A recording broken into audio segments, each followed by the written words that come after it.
Good night, Edith. Good night, Margo. Hold the horses. Who are you texting? My friend Avery. Avery. Avery? Is it a girl's name or a boy's name? Does it matter? No, it doesn't matter unless it's a boy. I know what makes you a boy. Who you do?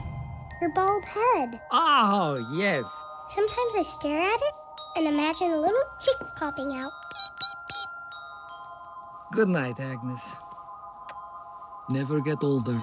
In Despicable Me 2, the villainous Gru is a changed man. He's now taking care of 3 orphan girls and lives a respectable life. If Gru's voice sounds a little familiar, that's because, just like in the first film, it's actor-comedian Steve Carell. One of his daughters starts to enter the dating scene, and that is an enormous transition for him, as I think it is for most dads. When they see their daughters maturing and becoming interested in boys, suddenly they're not the apple of their daughter's eyes, and there's I wouldn't even say a jealousy, but there is a tension that comes about. Mr. Gru, Agent Lucy Wilde of the Anti-Villain League. You're gonna have to come with me. Oh, sorry.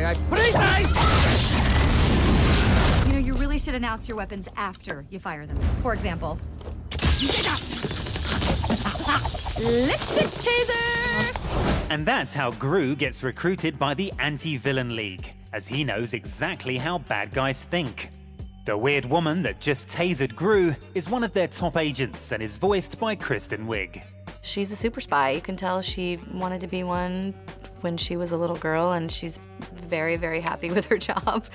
And in meeting Gru through her job, you know, there is a lot of comedy in the situations that they have together, but then they also develop this very sweet relationship with each other. Get in there!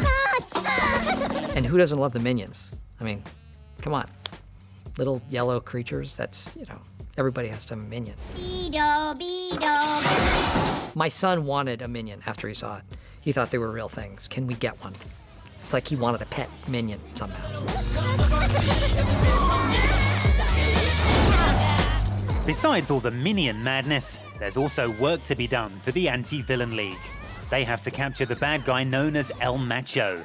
Al Pacino was originally cast to do his voice, and who better to play the antagonist than the Godfather himself? But he then dropped out due to creative differences, with the honor finally falling to Benjamin Bratt. El Macho has a reputation that precedes him. He was widely known and feared some 20 years ago to be very ruthless, very dangerous, and, as the name implies, very macho. I have you now!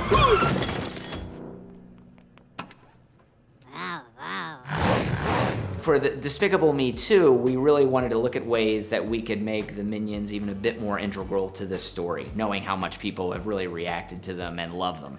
So, and they're a big element of the story, even in relation to the forces and the villains that Gru comes up against. So it's kind of an interesting opportunity for us to sort of take the Minions and play with their role, and what, you know, how can we show different sides of them, different aspects of them, and again, keep them as an important part of the story. The hilarious animated movie Despicable Me 2 is out in cinemas now.